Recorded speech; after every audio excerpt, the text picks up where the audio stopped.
النهارده فيديو تخزين الباميه. بصي الباميه عامله ازاي، دي هتقعد معاكي من السنه للسنه. لو عايزه الطريقه الصح والمظبوطه كملي معايا لاخر الفيديو.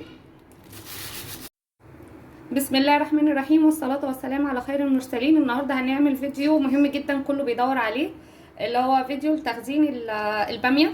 الباميه خلاص هتمشي، ففي ناس بتحبها وتحب تاكلها في غير اوانها، فاحنا هنعمل الطريقه اللي تخليها تفضل كانها فريش طول السنه. هتفضل معانا سنه كامله زي ما هي خضره ومحافظه على قوامها. ادي الباميه بنقمعها ونغسلها.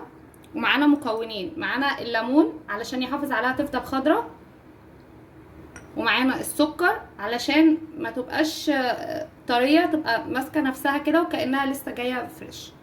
هننزل بالمكونات ديت على ميه مغليه.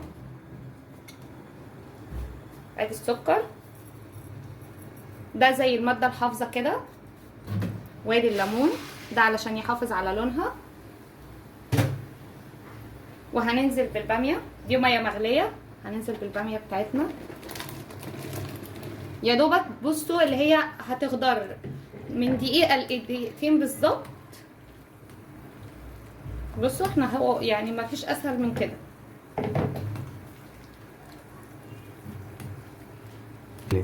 اهي خدت معانا اهي، بصوا غلوتين بالظبط. بصوا لونها عامل ازاي، خضره جدا.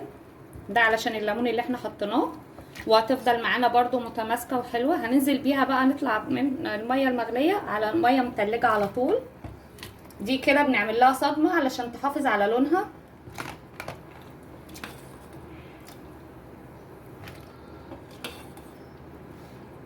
مفيش اسهل من كده، سهله جدا. هي الباميه خلاص يعني على اوشك الرحيل. اهي يا دوبك بس تبرد معانا وهنطلعها.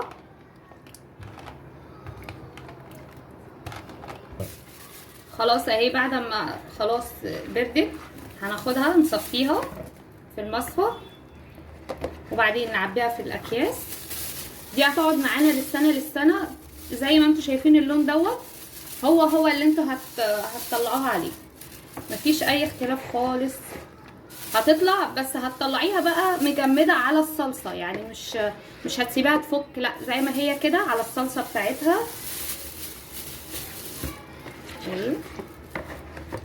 مفيش اسهل من كده، ما بتاخدش دقايق، هي بس بتاخد وقت في التقميع مش اكتر من كده. اهي بنقفلها كويس. دي هتقعد معانا من السنه للسنه بنفس اللون اللي انتوا شايفينه ده. ده طريقه التخزين سهله وبسيطه، مفيش اسهل من كده. اهي ما خدتش مننا دقايق. دي هتقعد معانا من السنه للسنه، هنطلع بيها متجمده على الصلصه، وان شاء الله هتجربوا الوصفه وهتدعولي. دي ممكن تعملوا منها كميات كبيره، انا بس عامله الكميه دي عشان اوريها لكم.